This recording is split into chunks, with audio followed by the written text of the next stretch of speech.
उत्तराखंड में शीतलहर का कहर जारी है और कई जिलों में माइनस में पारा पहुंच चुका है। उत्तरकाशी, चमोली, रुद्रप्रयाग में भीषण ठंड पड़ रही है और हरिद्वार समेत कई जिलों में शीतलहर की मार लोगों को झेलनी पड़ रही है। आईएमडी ने अलर्ट जारी कर दिया है और कहा है कि अभी राहत मौसम से और ठंड से मिलने वाली नहीं है। तो उत्तराखंड में शीतलहर का कहर जारी है, कई जिलों में तो तापमान माइनस में पहुंच चुका है।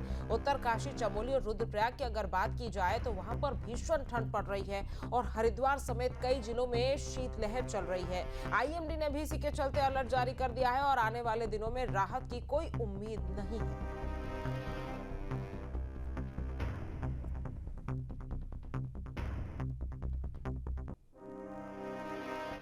और उत्तरकाशी में इन दिनों पड़ रही कड़ाके की ठंड से आम जनजीवन बुरी तरह प्रभावित है। सुबह और शाम ठंड का प्रकोप सबसे ज्यादा देखने को मिल रहा है, जिससे लोग घरों में दुबकने को मजबूर है। ठंड से बचाव के लिए आमजन अलाव का सहारा ले रहे हैं। वहीं बाजार और सार्वजनिक जगहों पर भी लोगों की आवाजाही पर असर पड़ रहा है और आवाजाही कम हो गई है। हाड़ कांपती ठंड को देखते हुए बड़कोट नगर पालिका क्षेत्र में कई जगहों पर अलाव की व्यवस्था की गई है। खासकर बस अड्डों, बाजार क्षेत्रों और प्रमुख चौराहों पर अलाव जलाए जा रहे हैं, जिससे राहगीर, दुकानदार और जरूरतमंदों को ठंड से काफी राहत मिल रही है।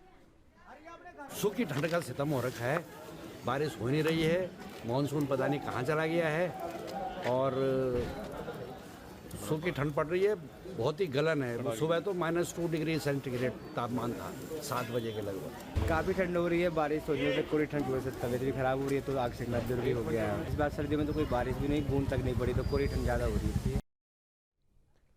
और विकासनगर के पचवादुन में बारिश और बर्फबारी न होने से कृषि और बागवानी पर गंभीर संकट मंडरा रहा है। स्थानीय किसानों के अनुसार बारिश के अभाव में फसलों के साथ साथ प्राकृतिक जल स्रोत भी सूख चुके हैं, जिससे सिंचाई और पशुओं के चारे की भारी किल्लत पैदा हो गई है। और इस वर्ष अभी तक बारिश नहीं हुई है, जिससे जो है किसान के आगे बहुत रोजी रोटी का संकट आ गया है, क्योंकि समय से बारिश ना होने के कारण फसल चौपट हो गई है। बागवानी को बहुत ज़्यादा फर्क पड़ा है इससे। और जो हमारे प्राकृतिक स्रोत हुआ करते थे, उनमें भी पानी बिल्कुल ना के बराबर है और वो दिन प्रतिदिन सूखते जा। मैं ये कहना चाहता हूँ, ये बारिश से तो ये हो ही नहीं रही। इस बार इतनी दुखी हो गए हम, जो परेशान हो, पशु वाले आदमी जो है, ना बींडा खाई, ना घास खाई, ना खेतिया गोई सूखी, और अब कहा हमारा का जीना होना है। जो पानी के स्रोत है वो भी खत्म हो गए जी, वो भी सूख गए। कुछ वो सूखी बोला गए, सूखे। तो क्या कैसे खेती बाड़ी पे निर्भर हो आप लोग? खेती बाड़ी में तो निर्भर, नौकरी ना चाकरी ना किच ना हमारो। जैसे जरूरत धूप खिलने की रहती है, वैसे ही बरसात की भी रहती है। मैं आज मौजूद हूँ चक्रोता में, जहाँ पे काश्तकारों की बहुत समस्या है इस बारिश को लेके। जहाँ अभी तक हिमपात नहीं हुआ है, वहीं बारिश की भी लोगों और किसानों को आशा है। हमेशा जब बर्फबारी पड़ती है तो यहाँ के फल और जो यहाँ की जो फसलें होती है, उनको बहुत अच्छा फायदा मिलता है। लेकिन इस वक्त हम अगर जब मौजूद हैं, यहाँ पे कोई बर्फबारी और बारिश नहीं हुई है, इसका असर सीधा सीधा किसानों को पड़ रहा है। जहाँ पे उनको अपनी जीविका चलाने के लिए जो भी ये खेती करते हैं, वहाँ पर असर दिख रहा है, और जो पशु पालते हैं उनके लिए भी ये बड़ा खतरा सा महसूस होता है। अगर इस वक्त बर्फबारी और बारिश की संभावना नहीं दिखती, तो यहाँ के किसानों के चेहरे पे मायूसी देख सकते हैं हम लोग। Manish Chauhan, News State, Vikasnagar. और उत्तराखंड सरकार पर्यटन को बढ़ावा देने की दिशा में लगातार ठोस कदम उठा रही है। इसी क्रम में राजधानी दिल्ली में टूरिज्म सेक्टर से जुड़े निवेशकों के साथ पर्यटन धर्मार्थ मंत्री सतपाल महाराज ने महत्वपूर्ण बैठक की।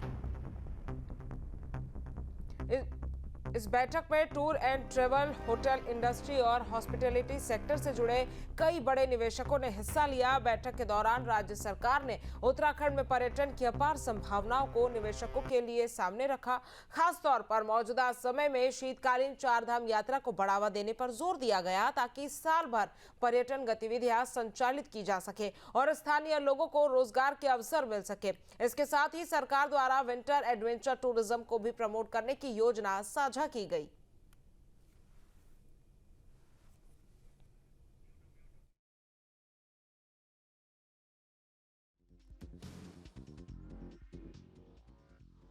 शीतकालीन यात्रा को हम प्रोत्साहित कर रहे हैं। तो जो यमुनोत्री की पूजा यमुनोत्री में होती थी, अब वो खरसाली में होगी शीतकालीन पूजा। गंगोत्री की पूजा मुखबा में होगी। केदारनाथ की पूजा जो है वो ऊखीमठ में होगी, और इसी प्रकार से बद्रीनाथ की पूजा पांडुकेश्वर और जोशीमठ में होती है। तो शीतकालीन जो हमारी यात्रा है इसको प्रोत्साहित करने के लिए, इसके साथ साथ हमारी आदि कैलाश में अल्ट्रा मैराथन, जो कि विश्व में 5वें अधिकतम हाइट में आयोजित किया जाने वाला जो अल्ट्रा मैराथन है में से एक है, और इसको भी हम नीति घाटी में एक्सट्रीम अल्ट्रा रन, जिसे मई के अंत या जून में प्रथम सप्ताह में आयोजित करना हमारा प्रस्तावित है। वर्ष 2026 में विश्व में ख्याति प्राप्त हिमालयन कार रैली को पुनः प्रारंभ हम कर रहे हैं। वर्ष 2026 में ट्रांस हिमालयन ट्रैक, जो कि कुमाऊं से गढ़वाल और गढ़वाल से कुमाऊं की ओर है, उसको भी प्रारंभ करने का हमारा एक संकल्प है। तो निश्चित रूप में नए जो गंतव्य, नए डेस्टिनेशन हैं, जैसे जादुंग है, नीति घाटी के अंदर टिमरसैन महादेव है, इन सबको हम डेवलप कर रहे हैं। आदि कैलाश है, ये सारे गंतव्यों को हम डेवलप कर रहे हैं। और नैनीताल में गिरते पर्यटन को लेकर होटल एसोसिएशन खुलकर सामने आया है। मीडिया से रूबरू होते हुए एसोसिएशन ने पुलिसिंग और ट्रैफिक प्लानिंग पर आरोप लगाते हुए कहा कि पुलिसिंग के कारण इस वर्ष का एक फेस्टिवल ठप हो गया है, जिससे पूरे पहाड़ में होटल खाली रहे और पर्यटन से जुड़े लोगों को भारी नुकसान हुआ। होटल एसोसिएशन ने मुख्यमंत्री से स्टेक होल्डर्स के साथ बैठक कर समाधान निकालने की मांग की है। देखिए, पहाड़ में अगर कुमाऊं की बात करें तो कि कुमाऊं में तो इंटीरियर में जब कैंची धाम से आगे को जाते हैं तो यहाँ पे तो 70 से 80% तक कारोबार को नुकसान हो चुका है। और जहाँ नैनीताल की आप बात करेंगे तो इस वर्ष हम लोग 40% कारोबार में नीचे रहे हैं। देखिए, हम तो यही कहना चाहेंगे, देखिए पुलिस जो भी प्लान्स बनाती है बिना किसी से पूछे हुए, क्योंकि ऑफिसर बदलते हैं तो प्लान भी बदलता रहता है, उसमें किसी भी स्टेक होल्डर्स को सम्मिलित नहीं किया जाता है। हम बार बार ये कहते रहे हैं, बिना स्टेक होल्डर्स के साथ लिए हुए कोई भी प्लान ना बनाया जाए। और उत्तराखंड हाईकोर्ट को आज नया चीफ जस्टिस मिल गया है। न्यायमूर्ति मनोज कुमार गुप्ता ने आज पद और गोपनीयता की शपथ ली। देहरादून स्थित लोक भवन में आयोजित कार्यक्रम में राज्यपाल लेफ्टिनेंट जनरल गुरमीत सिंह ने उन्हें शपथ दिलाई और 8 जनवरी 2026 को राष्ट्रपति ने उन्हें उत्तराखंड हाईकोर्ट का चीफ जस्टिस नियुक्त किया था। न्यायमूर्ति मनोज कुमार गुप्ता का कार्यकाल नैनीताल हाईकोर्ट में अक्टूबर 2026 तक रहेगा, क्योंकि वो 8 अक्टूबर 2026 को सेवानिवृत्त होंगे।